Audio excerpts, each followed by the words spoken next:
Good evening. Hi, Elaine. I'll try to talk loud. I have a problem with that. So who would think that I would be here? Not me. I had what I thought was the perfect life, married, 4 children, 3 of which were older boys, a thriving business, everything. The reason for my presentation has to do with my experience with addiction as an enabler and a codependent. 2 big words that describe me to a T. Even though I never did drugs or had an addiction to alcohol, I too was very sick, but I didn't realize it. The dysfunction in the family causes everyone to suffer. Addiction has caused me to have great stress. With that came a distorted sense of judgment, great sadness, hurt, helplessness, and anxiety. Probably many more words I can't even think of right now. We have many of the same problems as the addict and become just as sick as they are. Again, everyone in the family feels it. I peaked with my illness 2 years ago. I have 3 addicts in my immediate family. Addicts, alcoholics, same thing.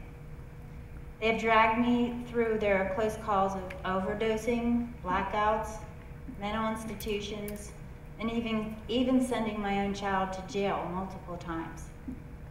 Without going through all of the gory details, I found the long path of recovery.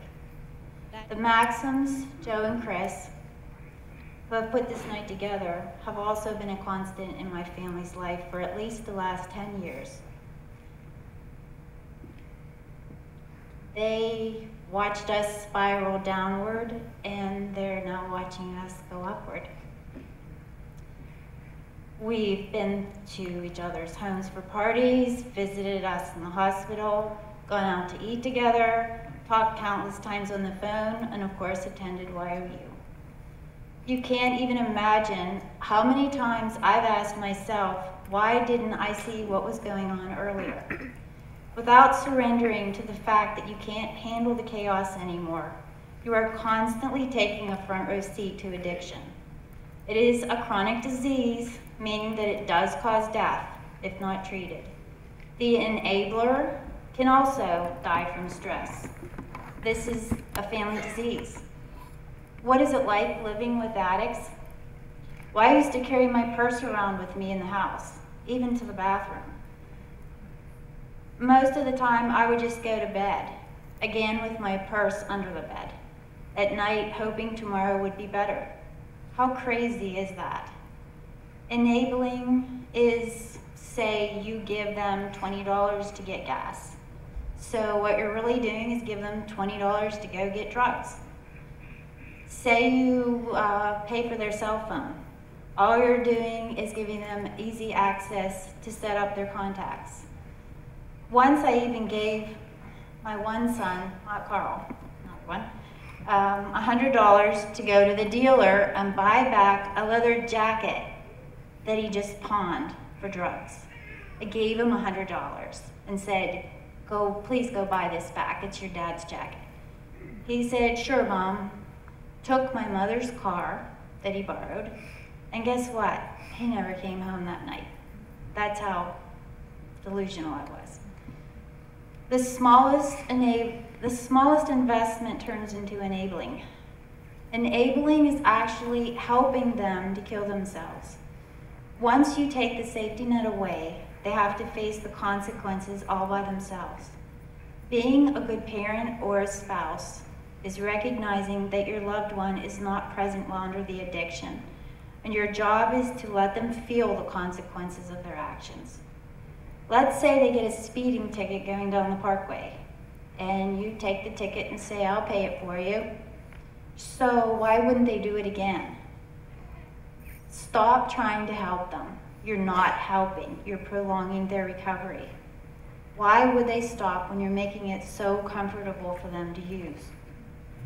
Education and therapy counseling has put me on that path of recovery. I needed reasons and explanations to support this thinking process. Taking care of me has become my new job. Before, everyone else came first. Is my life getting better? The answer is yes. I have, with help, created what I call my safe house. It's peaceful, stress-free, and guess what? I don't have to carry my purse around anymore.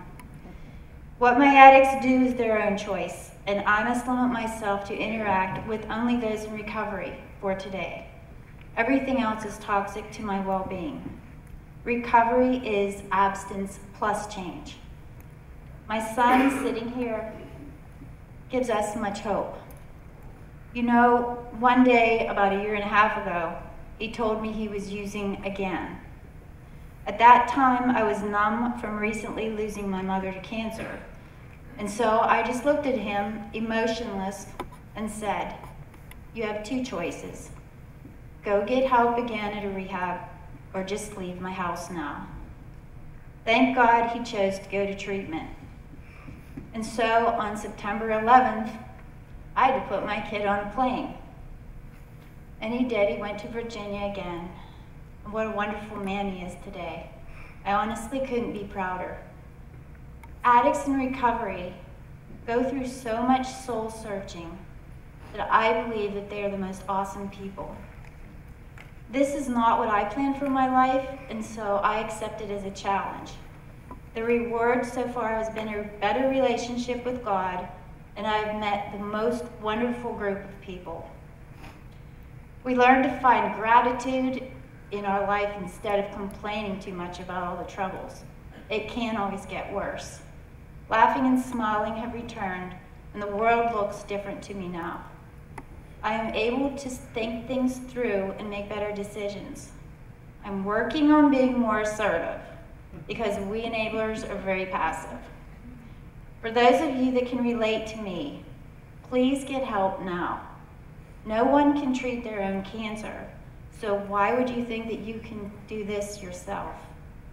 Learning and believing in the 3 C's, can't control it, can't change it, and can't cure it, are the first steps, and giving it up to God are the next 100.